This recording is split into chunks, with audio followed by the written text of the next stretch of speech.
10 hours of marathon negotiations weren't enough to avoid a potentially historic split in the European Union.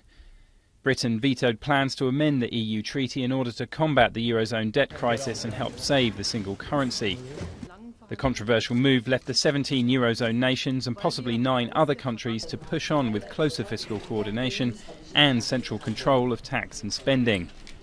Pour accepter une réforme des traités à 27, in order to accept treaty revision amongst the 27 EU states, David Cameron asked us, something we all judged unacceptable, for a protocol to be inserted into the treaty, granting the United Kingdom a certain number of opt-outs on financial services regulations.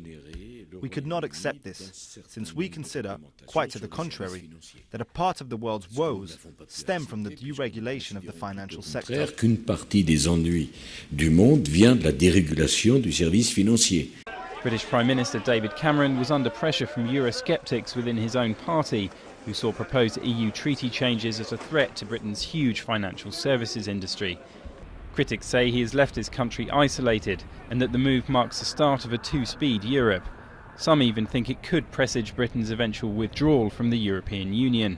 The relationship between Britain and the rest of the EU has always been slightly tortured, and that's continuing today. It'll allow Europe to move ahead without, or at least the core group to move ahead without Britain's endless threats to use its veto and being difficult. Many Britons will support the Prime Minister's tough stance, though others may fear being increasingly marginalised within Europe. I think on the one hand it's probably a good thing in that we're not involved in the eurozone. On the other hand, Europe's an important market for us, so I guess that if we're left on the fringe, that can't be a good thing for the UK in the long term. I think it's good for Britain because it means that we retain a bit of flexibility when it comes to economic decision making. Despite finding an agreement, the eurozone still faces problems of its own. Above all, the debt mountains which some members are grappling with, and markets fell on Friday morning. This could come to be seen as a turning point in European history. On all sides, the immediate future is still uncertain, and it's too early to say who the winners or losers might be.